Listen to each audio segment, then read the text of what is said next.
Hello and welcome to another episode of the Backdoor Cup podcast. Today, myself and Dara are joined by Meath legend Vikki Wall. She is on the verge of going back to Australia to play with North Melbourne, and she just has finished her experience with the Irish Rugby Sevens team for now. So we had loads to catch up on, including transitioning between sports, the season upcoming, and her experiences with Meath in the past. So now, onto the podcast.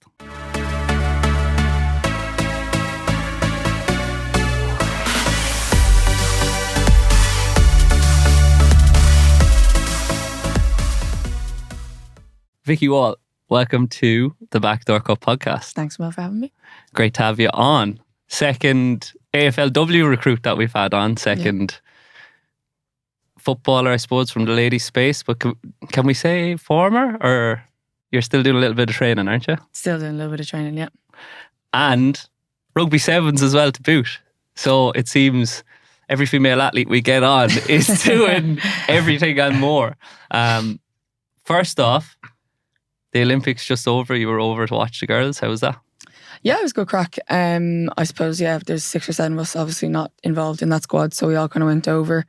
And then there's a few, obviously, you're kind of walking around the stadium, there's people that played for years, kind of not involved, and like Hannah Tyrrell, Louise Galvin, they were all there. Like there was a fairly good Irish contingent, as there always is. But like it was a kind of mixed feelings of a few days. But like, seeing the girls run out in the first game against GB and just even playing, like, as in, obviously it was unreal, and just even taking in the Stade de France and the moments and stuff. But it was obviously mixed feelings, but like, it was savage for them to get there. I know, definitely disappointed with the result. But I suppose it's kind of like one tick the box on the, I suppose, hopefully a long journey for Rugby Sevens in Ireland at the Olympics.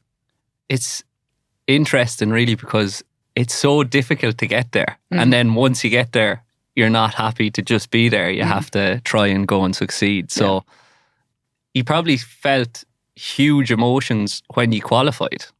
And then there's obviously huge emotion attached to not achieving success as you would perceive it, I suppose, as a group. Yeah, I mean, I wasn't there when the girls qualified. Obviously, I wasn't part of the programme, but just even like coming in off the back of that was like the end of their last season, and just kind of experiencing, let's say, like, them even talking about it in the moments, and they all have their tattoos of the bee, as in, like, that was the kind of the driving force of it all. And like, even how they did it, the fashion they did it, like, to beat France and everything like that, which was a massive shock as well. Like, as in, there was a lot of momentum kind of have been built already by then.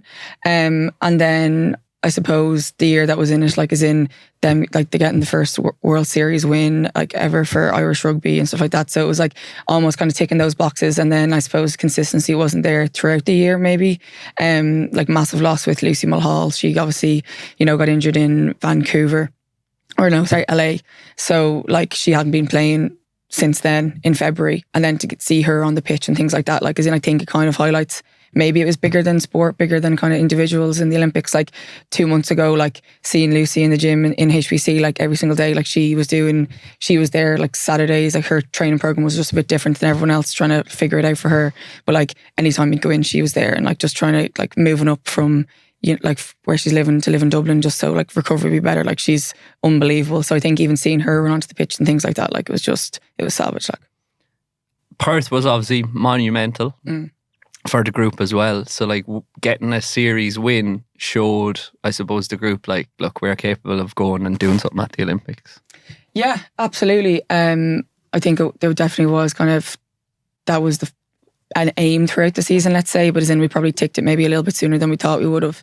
And even actually, so like, within the Sport Ireland, there's like transitional psychologists and stuff like that. So I went to see one of them after, like, the Olympic selection and things like that, like, just good to kind of close those kind of boxes and whatever it is. And he was kind of saying, like, just look back at your year, like, as in, like, there still is elements of, like, achievement and stuff throughout that. And I think it's easy because, like, you're just focusing on the Olympics at the end of the year to get bogged down on that. But like, I think as a group, maybe we have to kind of realise that, like, that is a massive achievement that we all, like, achieved in January. So, when's the first time you touched a rugby ball? August. Yeah. That's mental. Yeah. I was laughing because it was the day I went down to went first aid training session, and obviously I was like, oh God, I'm pretty shit at this, like as in just throwing the ball or whatever. Like I was only walking up and down the sideline, not even like in part of training. So I dragged my boyfriend down to the Phoenix Park after, and I was just like, right, we're just going to stay here for like an hour. I'm just going to throw this at you, like just let me be a bit better or whatever. And it was kind of getting a little bit darker, and this random like jogger was out, and he just screamed across. He was like, my kids would be so disappointed, Vicky. He was like, they love you in the football. He was like, they're going to be so disappointed. I was like, right, I'm going home now. I was like, I'm not going to stand out here and throw this any longer. But yeah, it was definitely a kind of a transition period into rugby. Huge. And like you featured in the World Series as well. Like it's monumental obviously for the group in Perth, like almost like a home crowd as well. So that is a significant moment. Yeah, no, like in Perth, they're I'd say a quarter of the stadium was Irish. Like, as in they had took up one whole side of it, and just like fields of Athenry during all the like the games and stuff. Like it was savage. Like it was actually class. Like as in, and it was the one place on the series that like throughout we actually got to go a week earlier. So we were there like 2 weeks. Usually it's only 1 week pre-competition. You kind of get to travel, even if it's wherever it is, in the world. But like of that week, like when we had off days, it was like every single person on the team was like, okay, I'm just going to go meet like this person who like moved here like 4 years ago or blah, blah, blah. Like as in everyone was kind of gone on the off days, where it's like usually everyone's like, we're like in Singapore like or Hong Kong, like you just don't have that many like connections and stuff. But like Perth was like majority Irish. Like it was unbelievable. But obviously being disappointed to not make the final Olympic team, but then you picked up a rugby ball for the first time in August, and you're part of the first series win as well. Like, you have to be proud of that. Yeah, but I think that, and that's what he was even chatting through. Like, it's so easy to like overlook that. Like, kind of like, and you can become focused on just that outcome goal, which obviously that was the goal of the year. But like, yeah, kind of have to be able to break it down and be a little less like hard on yourself and be able to like acknowledge it. But like, it's probably not the go-to when you're not selected. Like, you're not being like, geez, I'm delighted. Like, so proud of myself. But like, as in, yeah, you kind of do have to be a bit realistic. Like. But you've said you are committed to going again for Rugby Sevens. Yeah, so I'm going to head back to Australia for the AFLW season. Like I just, even when I decided to go into Rugby Sevens, like North Melbourne, like Jesus, yeah, like absolutely, like your country, like is in what an opportunity. Like, so they were like so good to me, and like I just loved the club, like as in being part of it. So like to be able to get the chance to go back and do the season, like I'm really, really grateful. Probably a lot more grateful than I maybe was for the first season. And then coming back in December to hopefully go back into Rugby Sevens then. Dara is always saying that he would have liked to play rugby when he was younger. I don't know if I said that, but I have it on record. I would have. I actually did play a wee bit of rugby when I was younger, but I probably wasn't athletic at that stage. I was probably around 13, 14 when I wasn't in great shape, and I couldn't enjoy it because of that. But yeah, it's probably something now that I'm probably athletically in a good place, so I'd like to explore maybe, I don't know, playing at a lower level and just I don't know, it's a different sport, but something that I probably always struggled with when I was younger was like the defensive side of it and tackling and stuff, which is something I don't know if I'd be able to grasp now, but yeah, I suppose it's just something different and challenging yourself. I think you get very, when you're playing the same sport constantly, there's obviously, you're always watching other sports and thinking that there's so much different about them that you don't get to explore within GAA, if you get me. Like, there's only so many moments in it. There's only so many moments in a GAA game where you get the line of man 1v1 and they take them on, whereas rugby, it's nearly like, it's every player. Yeah. There definitely is so much like transferable for even like club at the moment, like as in we just did our own running session there a few weeks ago, just the girls, and like we were doing the warm up, and I was just kind of like showing them bits that we do and stuff, like just even such small things that like don't need a ball, you don't need like anything in it. It's not like you're actually tackling each other to the ground, but just there's just so many like little snippets of like, we do speed sessions on a Monday, and it's just like even that for like GAA, like transferred into it, like isn't your hip moving thing. It's probably something you don't even highlight enough in GAA because you can't physically, let's say, tackle someone to a ground, but it's in like, you're still getting so close to that person, and like they're showing you how to do it without obviously having to go tackle them, but like there's so much transferable to it. Like there's so much more to actually tackling someone, and as you say, just like actually moving your body to be able to put yourself in the best position to tackle. I suppose it's the same in rugby and in Gaelic football. Exact same thing to contact the ball. Like, it's talked about a little bit in football, footwork, but it's focused on quite heavily in your contact skills in rugby, like splitting the feet with your lead foot and then getting in tight. Like, something like we always talk about like moving your feet. Oh, just move your feet. But it's like, as you say, where should your feet be to be able to put them in the best position to move them well? And as you talk about, it's like that split triangle kind of legs that put you in the best position to be able to split off either side. To change direction. Yes, but when you're tackling, so what you'd usually say is to get a shoulder tight so that you're not absorbing the tackle, so you're getting a dominant hit, is your lead foot has to go in between the opponent's 2 feet so that you can get a clean contact on them and a dominant tackle, which is when you force them back. But if you think about it from a Gaelic football sense, you don't want to get a weak hand on the ball as well when they're going past you. And people will think about like where your shoulder is, but your feet are directing where your shoulder is going to go. So the main thing isn't to focus on where your shoulder is going, it's start it from the bottom down. Is that something that you think would benefit your game now going back?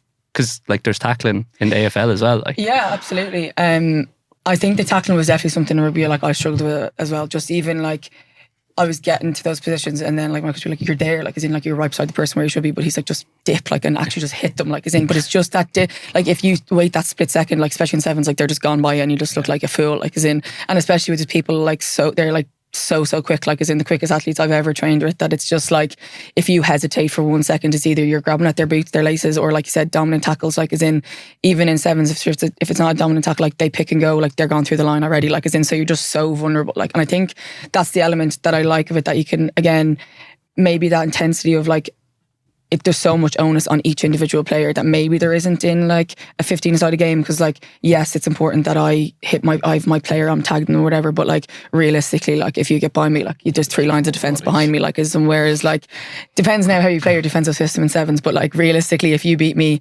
the odds are like if you're on a World Series you're going to be able to run quick enough that I can't get you before you get to the try line, like, so it's just like that element of it is class, and it's just like in training, like as in some days if someone gets one up and you're like, as in, especially if it's like a double Thursday session, like you're just like sitting inside being like, oh my God, like just let me get back out there so like I don't look like a fool again. Like, but like that element of it is so good to force you to be better. Like it's really like heightened, like hyper focused, because when you're playing on the sevens, like a lot of the time you would be lining up on the outside of the attack. Yeah. And I would imagine in training then you're probably lining up opposite Amy Lee. And like if like one of her things that stands her out and why she's so successful is even when somebody gets contact on her, she gets through eventually. So even though in training you're opposite her, she's probably going past you and scoring, and it hurts a lot then because you're thinking, oh my God, I have to get it right. But that's the very reason that you do get better, because you're training against a higher caliber. Yeah, it's the same with like herself and Baven Parsons and stuff, like as in their top speeds are sick, like as in, and just like that, like you're trying to pack yourself enough that like you're like, right, if I maybe show her the wing a little bit here, but then I'm like, if you give her too much space, like they're just dusted straight by you, like, so you're kind of support, like your inside is pretty important in that scenario. But like just even the whole sevens team, like as in they are like, I know they have been professional for longer than the 15s programs, and kind of like just going in and seeing that, like as in I was new and they were all so welcoming, but like even we were first session of doing like line outs and stuff, like, and I was in them whatever, and I hadn't a clue, like, and straight away like Babe, like things like Babe's like, get off the mark, like, and so I literally looked for 1 second, then she was straight up and I was like, what? Like I was just like, but that was like 2 or 3 days in, they just don't care, which I loved about it. Like they were just like, you're in here, like as in you're gonna kind of have to earn to be in here, like, but they were all savage, like they were really, really good. Was that different in the AFLW? No, like as in obviously like this going to AFL from GAA, it's so similar, like as in, and even like the tackle height, like obviously you're just trying to get like not just trying to get arms, but as in like you just hold someone in, like as in it's stoppage, like as in, and that's your kind of like your goals almost achieved in that sense. Whereas like rugby, it's like get them on the ground, that's not good enough, now get up and do it, like as in make sure it's not gone again, like you don't get that second to literally like take that step down. And transferring from GAA to AFL, like I was better at it, like as in all spade to spade, like I was, like it was an easier transition, like, so I think like that step into it, like almost kind of not being good at it made me want to work harder for the rugby sevens, like as in, so it was kind of like, it was like you said, challenging yourself, but like it was really enjoyable. What aspects then of the conditioning and the movement demands of each of the sports has been the most challenging?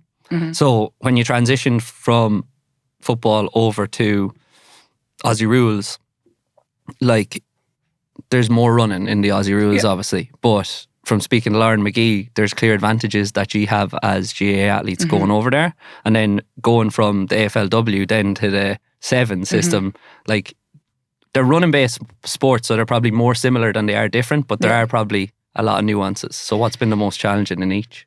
For our, like, the frustration from AFL was definitely like positional sense, like, but just how like Irish players see the game versus how like Aussies that's like the game they've played all the way growing up, like, as in there's the difference of like a hand pass off the shoulder, or like, again, contact sports, like, as in they'd kind of be saying like, okay, like, let's all gather in the middle and get a contest in there. But I'm like, okay, but like, if I was over here and I'm free, like, why wouldn't we just pass the ball to me? Like, why would I bring it into contact? Like, because in GAA, like, obviously the whole time is like, take it out of contact, because like you have to take your bounce, your solo, so you're susceptible to being dispossessed, like, you know, that kind of way. And unless you're going to beat the player, like, don't bring it into contact is kind of like the rule of thumb almost, let's say. But then like you're conditioned to be like, I need to be in that pack, like, to be around that breaking ball the whole time. And then just my running patterns at the start definitely were like, I was kind of like trying to explain to some of the girls like why I was going where I was on the pitch, because it didn't make sense to them, because they were like, but why are you over there? I'm like, oh, because I was expecting you to do this and this. Like, so it wasn't like, obviously the game, the skills, but I think like that's all stuff that like you can go down to the pitch yourself and work on, like, and kick in stuff like that obviously is an element of it 100%, but it's the running patterns and like slotting into a new team and making sure that like you're doing what the team, like, it's not my sport, like, as in it's not like I just get to go over and decide where I run. So it's like making sure that like you're in the correct positions is definitely something that I would have struggled with at the start. In terms of the running patterns then, because of the way Meath have played and you played the game, quite direct, take players on, was that encouraged or discouraged then when you went over to Aussie rules?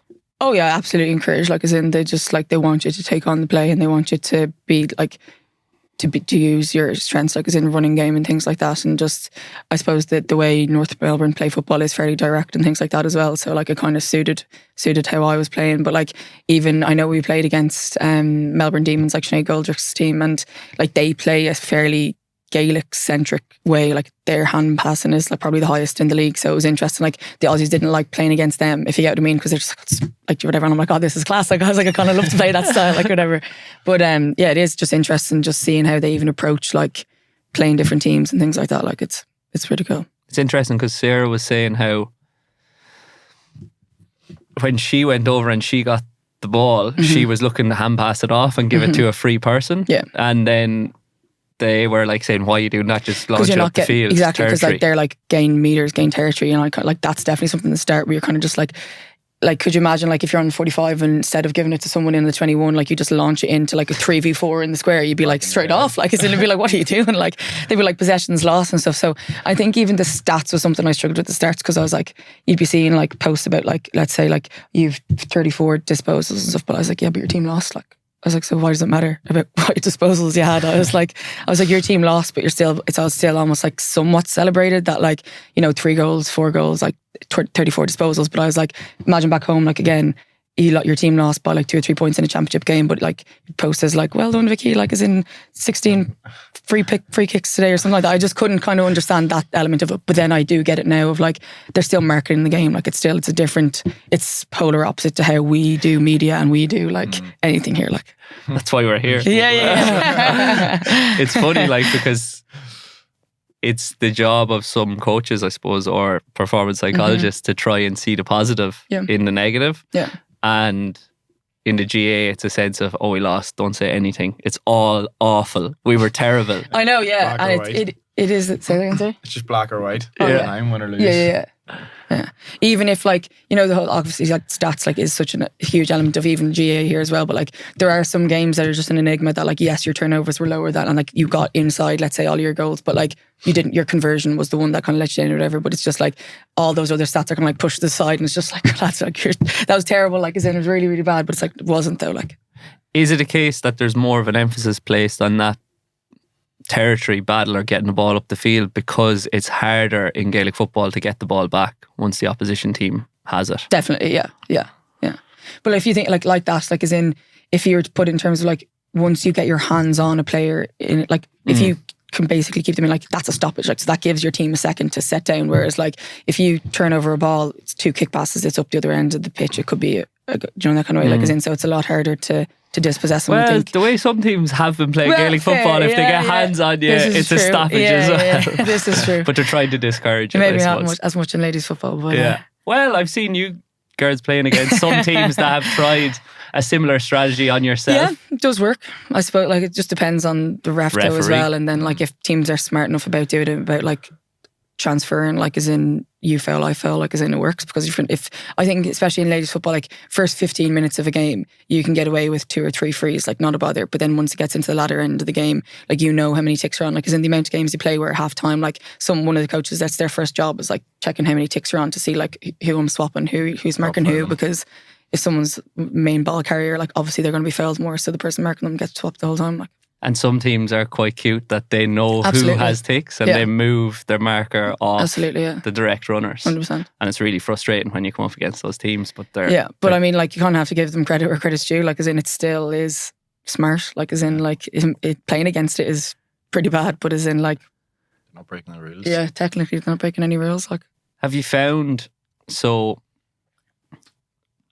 maybe because of the nature of the game, there's more consistency in refereeing in the AFLW than maybe in ladies Gaelic football? Because, as you said, because the rules in the LGFA can be a little bit vague at times, it very much depends on the style of referee that you have, the style of game that you play. Yeah.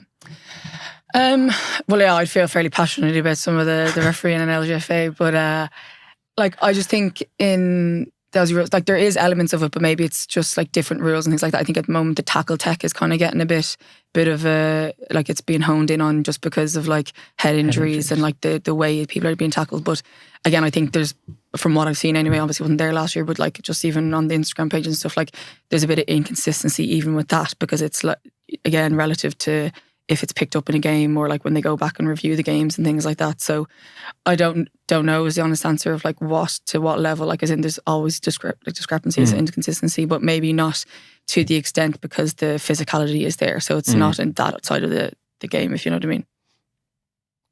Maybe the inconsistency there is because it's a new thing that they're focusing on and a new rule, exactly. I suppose. So it's like one thing that it's the same, I think, like over here every year they kind of, or every kind of couple of months the referees, like as in there's something that they're trying to pick up on, as whether like even in LGFA or GAA, like, you know, they hone in on certain things. So I think it's probably kind of that similar case. Are you worried then about the new rules coming in next year that it'll be difficult to police some of these trial rules that they're trying with the committee? Depends how many they actually bring in. It hasn't been... No, they're playing the games in the next couple of weeks, aren't they?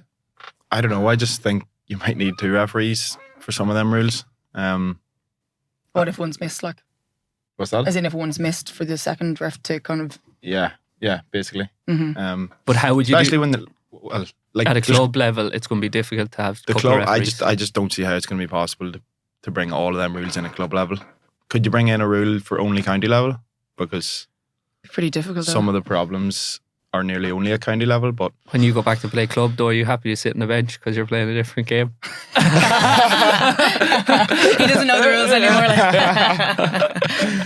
anymore. We can barely feel the team.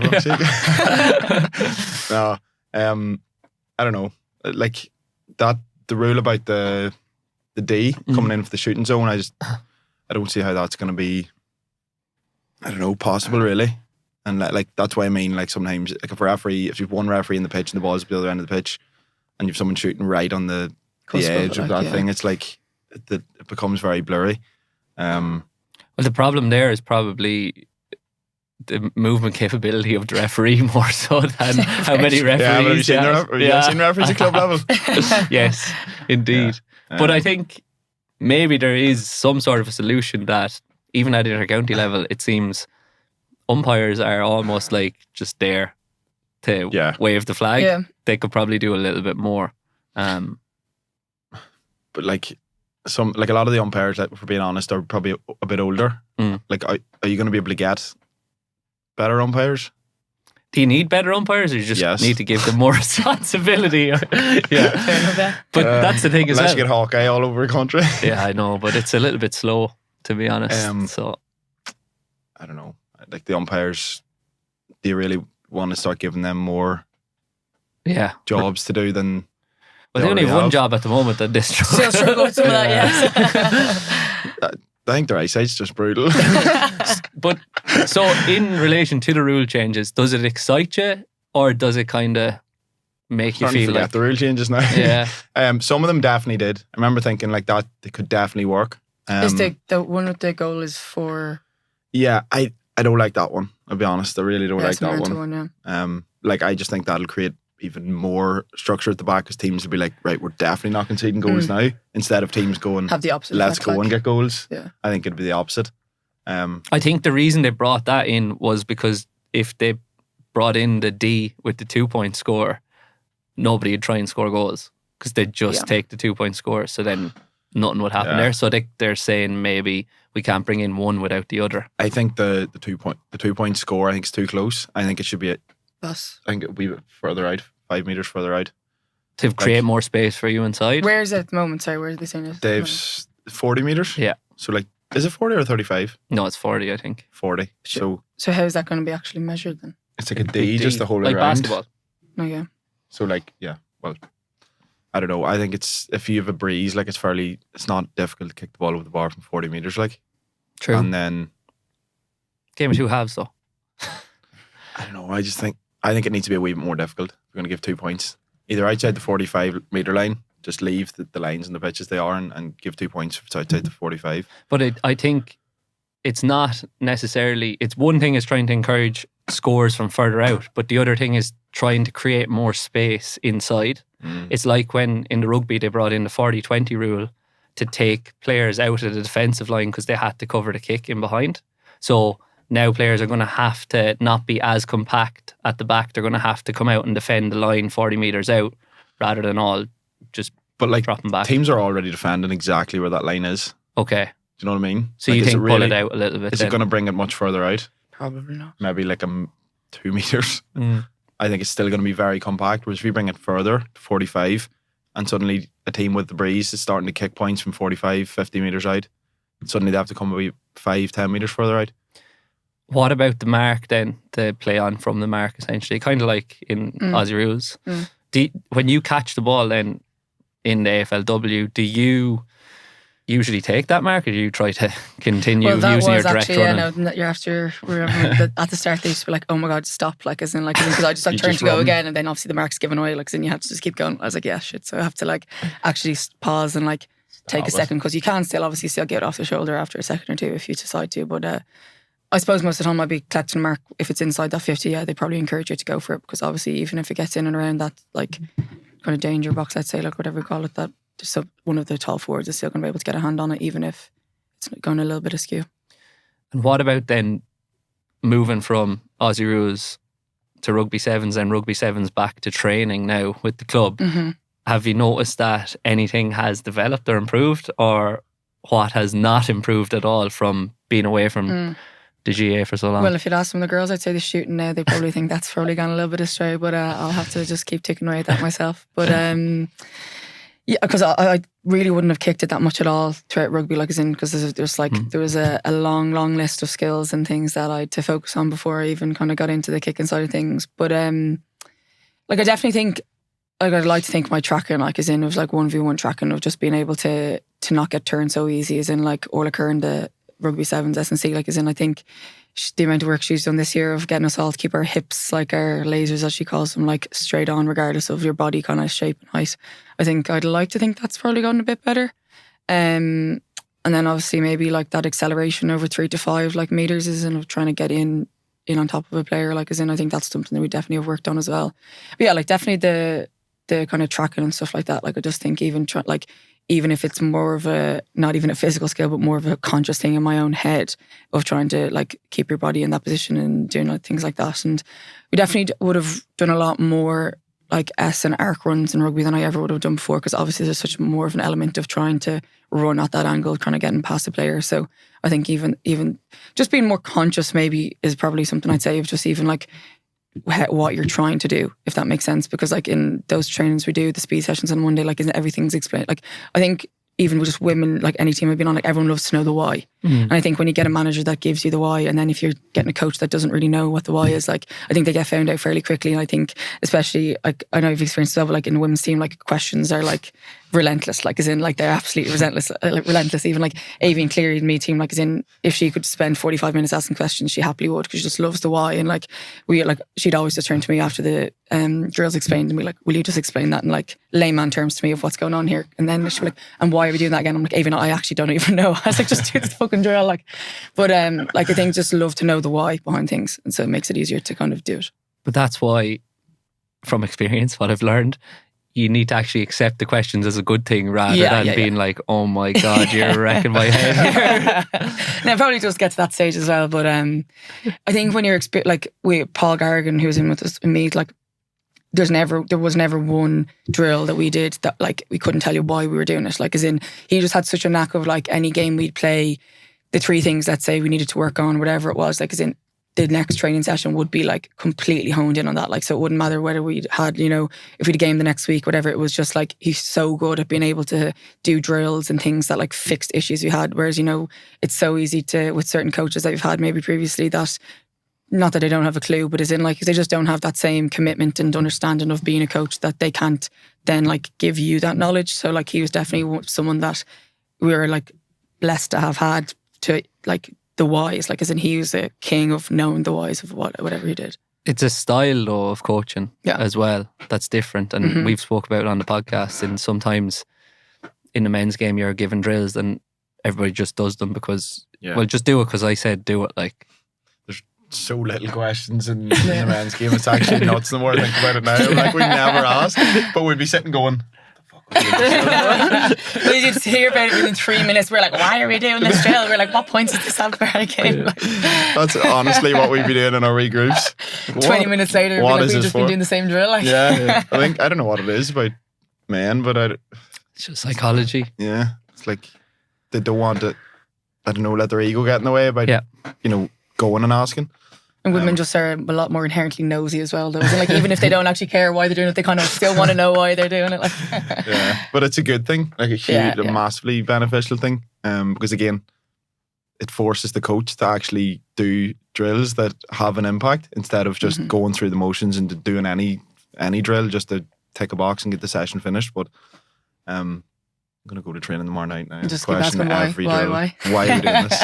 And there will be probably 1 or 2 lads that be like, Darryl, will you just shut up and do it? Like, oh, that goes on all the time. Like, or because I would always be, I'd be saying it to the boys around me constantly. If I think a drill shit, I'm like, why are we doing this? Like, this is literally pointless.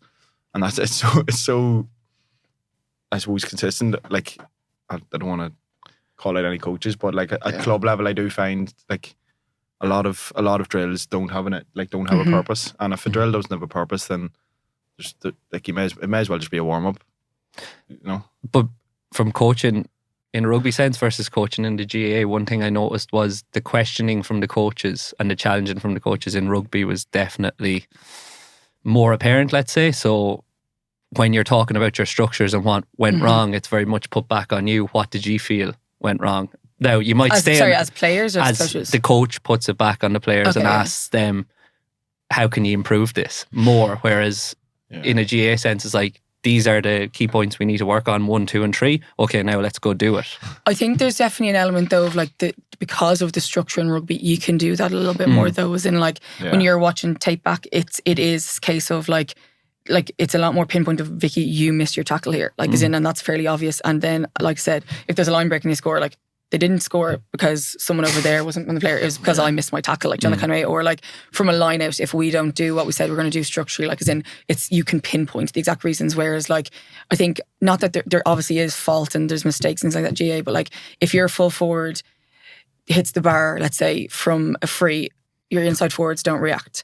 Their full back gets a long ball out to the midfielder, who our midfielder's pushed up. But, you know, it's more like consequential of like, it's a knock-on effect. Whereas like, I think chaotic, there's a lot more chaotic. So it's kind of harder to pinpoint one sole thing, if you get what I mean. Absolutely. That's what differentiates the better coaches in GA though. Yes. Like they will be able to pinpoint 2 or 3 things within that play and break it down better, whereas maybe a lesser coach will just kind of ignore it and just say, right, look at it black and white.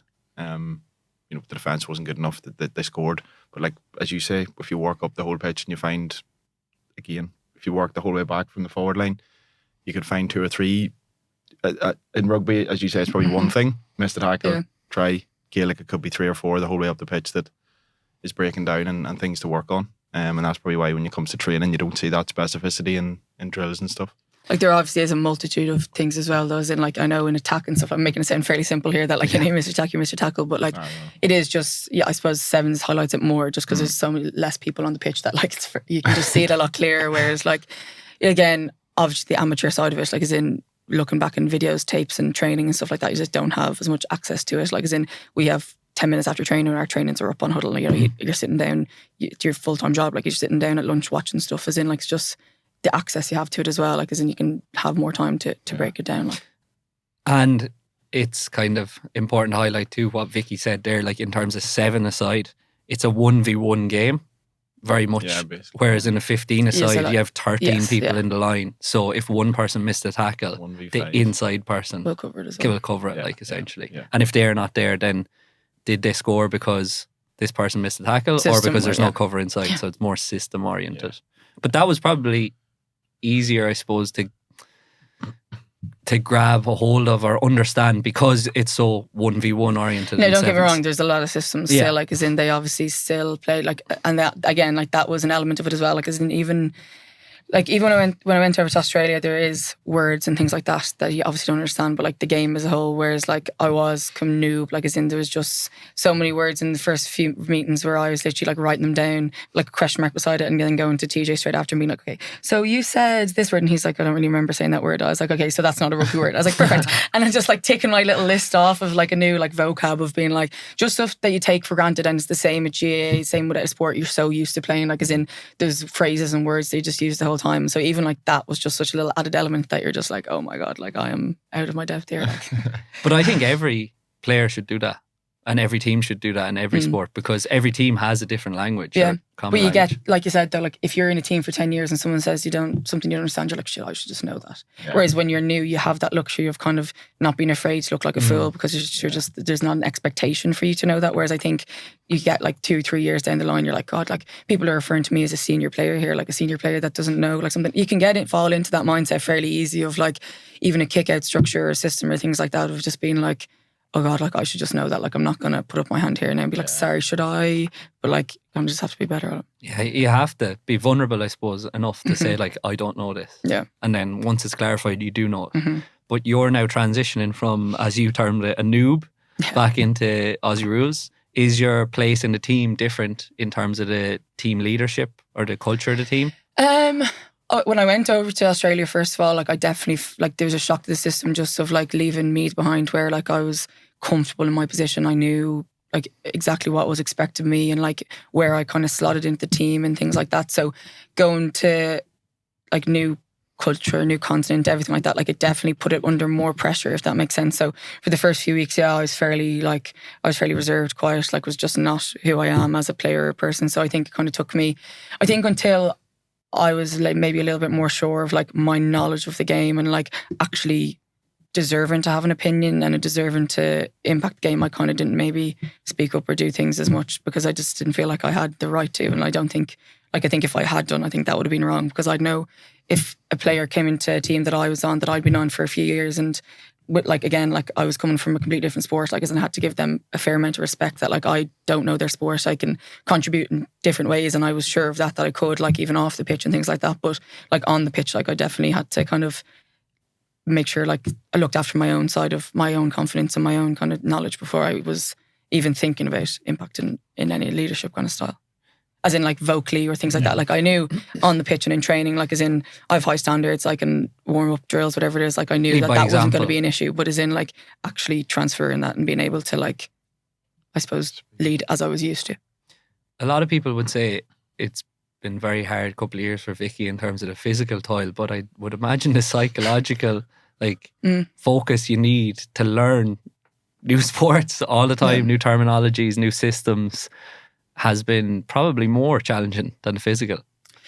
Well, now first few weeks in rugby, I beg to differ. I was coming home and like, oh my God, like what am I doing here? The recovery levels were fairly high, but Yeah, like I definitely did find it challenging, and I think just even like the timings of it, like as in I left the girls celebrating, you know, the second All Ireland, and I was just on a plane, and I was also deathly hungover, being like, okay, like I need to grow up here, like I'm going to be a professional athlete, like I was like feeling bad for like drinking after the All Ireland even, but no, like it was definitely challenging, but I just think like I talk about it all the time, but like I've very good people in my life, as in, and just like I think regardless of like sporting achievements, whatever it is, in like the thing that like enthralls me the most about sport is like the people, like as in, and it's just like I think I've been fairly blessed, like as in Meath, like North Melbourne, and then the Rugby Sevens, like there's 3 phenomenal teams there, but like of people, like if you get what I mean, as in like just really, really good people that like I know for a fact that regardless of whatever team I'm in, like as in the other team is rooting me on, like as in, you know, as soon as I went in, the Meath girls were like, right,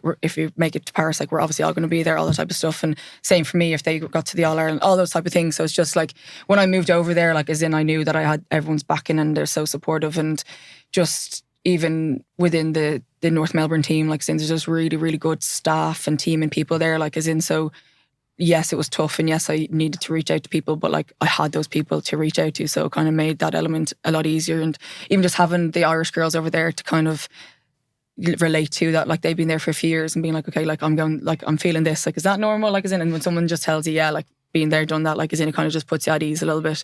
But then transferring from I suppose GAA into Rugby Sevens, because that's the season I came into it from, was definitely like, it was in my home country and I was 10 minutes from home, but it was definitely a lot tougher, I think, just the game itself, and just the like AFL GAA is such a similarity, like whereas rugby was completely different. So definitely a lot of like, what am I doing moments for the first few months, and even in the latter end of the year, and just, you know, like, oh God, is it worth it? Like, why am I doing this to myself? All those things like that. But like, again, the challenge and the people, like as in, it's a small enough team. There's only 20 maybe on the entire panel throughout the year. So like you really get to know people fairly well. I've travelled in the world with them. So it's just like, I'm very, very grateful for the whole year experience we had, and obviously didn't make the Olympics, but like if I'd go back in August knowing that, like I would 100% do it again. Class. But you mentioned your support network there, and having the girls from Meath supporting you through it all. Is it hard not playing with Meath, not playing with them? Yeah, that was always the hardest choices. In like even like AFL, like it was, can I come home and play with Meath, like as in, and you know, can I do that? And they're like, yeah, no problem. I was like, okay, perfect, like as in, this is the club for me, like, and perfect, let's do it.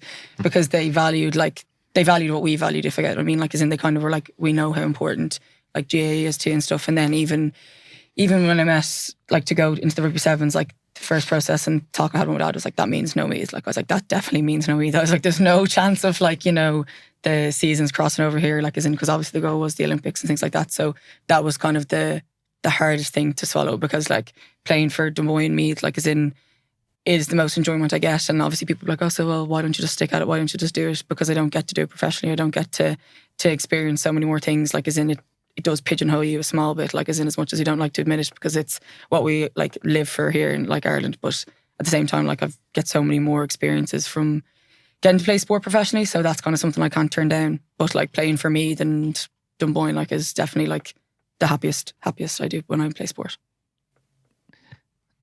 With more and more Irish girls going over to play, there seems to be less and less criticism now. The criticism of making that choice to play a sport professionally, which is a pretty ridiculous criticism. Did that get to you at all initially?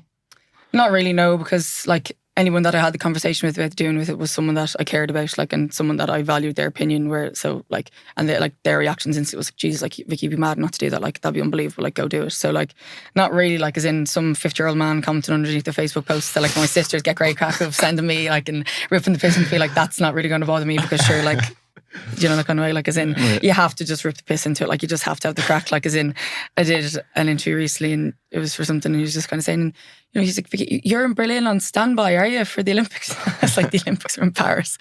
No, I'm clearly not on standby. Like, you just have to laugh about it. Like, as in, there's just people saying mental things, and like, you just have to be able to like, just have the crack, and just like, it literally means nothing at the end of the day. Like, as in, like, my family, my friends, like, as in people that actually know like who I am and like what I do and what I'm about. Like, like, I know it's the cliche of like, what people that mind don't matter and all that type of stuff. But as in, like, you know, it's just a bit of crack at the end of the day. Like, as in, realistically, there's a lot more important things happening than me playing sport for my career. Could you imagine not playing with Fermanagh? Well, if a call came in for a professional contract, maybe. But I'll be in the first flight over. Yeah, no, I've never thought about it, to be honest. Obviously, because I never got the opportunity. But no, like, Jesus, if I ever did get the opportunity, 100% would try it out. And do you think you'd be first flight supported over. him for Anna if you did? Yeah, well, Alton Kelm is on the verge potentially. Doesn't know yet, but again, like, he's being supported by everyone, and people can see, like, again, Fermanagh is a bit different to your situation. You were winning All Irelands, we're winning nothing really, like, and it is a lot harder, like, because we probably haven't even got close to winning like an Ulster Championship or even Talton Cup yet, really. So, like, in Alton's situation, it's like an absolute no-brainer. Like, you have the chance to go and play professional sport, and you're not really, like, you're leaving behind obviously the fulfillment side of things, both with your club, which is probably a bigger thing for Alton maybe, and would be for me as well, and then obviously with your county as well. It's that fulfillment side of things that you're probably is always going to be a gap maybe, but like in my situation, like, professional sports probably all been something you'd thought about and be like, I would absolutely love to get that opportunity to go and do that. Yeah, 100% would be doing it. Did it make it easier or more difficult to step away, given that Meath were in such a good place? Oh, way harder. Yeah, way harder. Because the North Melbourne had an ACL injury, so they kind of wanted me to go over the December after we won 21. Yeah, but I was just, and like, I did think about it, like, I was kind of like, oh, and I was like, nah, like, I was like, I'm already in this season, I can't. And also just like knowing the group of players that we had in Meath and what the capabilities were, like, and just even management and things like that. And I think we were like acutely aware, like, of being back intermediate, being not winning any games, like, you know, like literally getting like demoted from divisions each year, like, as in of going that downward trajectory, like how quickly it can happen, especially in ladies football. I think just like there's such a reliance on a good county board and a good management that, like, if that slips, like, as in, you see it happen to so many inter-county teams each year, like in the ladies side of things, that like it can be a very quick demise from senior to junior, like, as in it can happen literally like that. So I think we were just acutely conscious that there was a lot of people that had seen that, and then there was a lot of younger girls, newer girls that were just like, this class winning, and it was like, that was a nice amalgamation of like naivety versus like, okay, like PTSD scars of like how bad it can be, like, but it was like, so I think, and just play, like, I've played with some of those girls since under 10s, 12s, and just like we had 4 or 5 club girls on the team that year, and like I live with Shelley, who plays with me as well that year as well, so it's just like it's deep rooted in just like my everyday life, so it was just kind of, it was very difficult to leave. At least you'd achieved some sort of success with Meath, because if you were on the verge of success and you hadn't achieved like All Ireland titles, Player of the Year, like, would you have stuck around then if you were right thereabouts?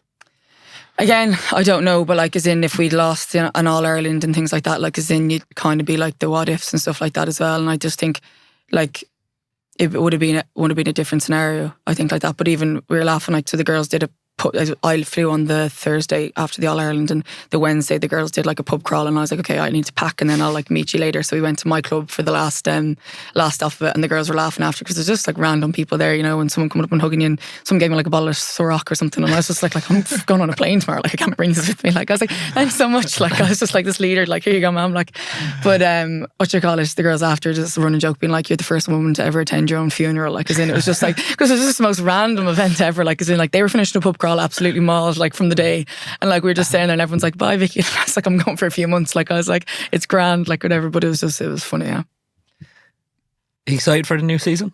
Yeah, I'm really looking forward to it. I think I have much better perspective since the last time I went out. I think obviously maybe like been through more things and like experienced more things and stuff like that, so just think my perspective is probably a little bit better, and I wouldn't say I wasn't grateful when I went out the last time, but like I'm just like hyper aware of like the opportunity that I'm being given again, like, as in, and like sometimes it kind of confused me of how much like they wanted me back and how much they like respected me and things like that. So I think like just it's a very mutual feeling of like how much I respect the club, and like it's always funny, like you meet on you don't see people's families that much over there, obviously, because everyone's from somewhere different, and Melbourne and Victoria is a pretty big place and stuff like that. So you go from, you know, knowing everyone on the Meath teams, grannies, families, cousins, whatever it is, you see them every single game, to maybe only seeing them, like, meeting people's families for the first time after playing with them for a few months. So it's kind of a different environment, but it's also something that like I've kind of become a lot more grateful for. The aspiration with that group has to be to go and win it then, realistically. Yeah, absolutely. And I'm sure they wouldn't have any, I suppose, reservations on admitting that.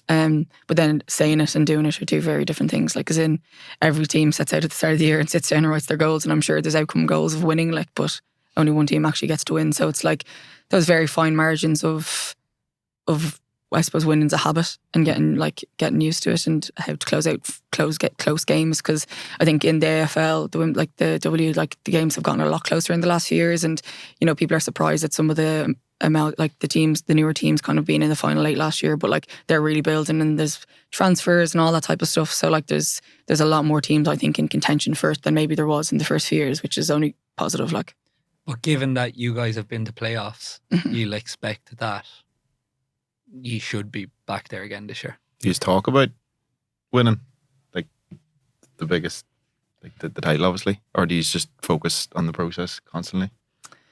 I think it's a bit of both. And I think in some teams I've been involved with, there's been a fear to say the word win, or fear to say, like, you know, we want to win. But I'm just like, there's nothing, like, for me anyway, like, I think people have very different opinions. Like, I think there's nothing wrong with admitting and wanting to win. But then you can park that and then, like, you look at how you're actually going to do it. Whereas, like, I think, like, why are you afraid to say you want to win? Like, as in, there's never a game I've ever played that I ever want to lose. Do you know that kind of way? As in, like, so why are we lying to each other? Like, we're sitting around here, like, writing our goals of, like, we want to get 10, this, and like, you know, focus on this. But it's like, okay, but the bottom line is, yes, your outcome goal is win. But then, like, you can write that on a piece of paper, you can talk about it. Like, I think there's that Irishism of like, oh no, if we say we're going to win, or, you know, people think we're cocky, or people think like, but like, no, like, if we think we're better and we think we're capable of winning, like, and we want to win, say it, like, as in, acknowledge it, like. But then also being very aware of like how you're going to do it, like, as in the why, like, as in your how, like, as in, if we do this, if this happens. Like, I think even I love having, like, for the stupidest of scenarios on a pitch, like, as in, that's like this level I want. Like, I want to know, like, right, if we get 2 yellow cards, if we get with this, like this what happens? Like, I just love even having that knowledge, because then when you're in those situations, like, people are a lot calmer. Like, as in, it's just when you don't talk about it, like, as in, again, sports psychologists, you know, name it, tame it, all that type of stuff. Like, as in, like, talk about like your fears, like what you're afraid of on the day. Like, as in, I go out there and like look around, I know you're afraid of like missing like your first free kick or whatever it is. Like, as in, then I know if that happens for you, like, we all know, like, okay, look, he said he's afraid of that, but like, that's happened now, like, that's your reality. Like, how do we lift him up? How do we get around him as a team? Whereas, like, you have to have that information and like knowledge and trust to get to that stage of a team. It's easy to see how you've been so successful so far, even though you might say you would have liked to win a few more medals, but I think there's a few more medals coming, hopefully, anyway. So thanks a million for coming in today. Great conversation, Vicky. Thanks a million. And thanks again, Dara, for showing up today. No sign of a one. No sign of a one, yeah, we didn't mention it.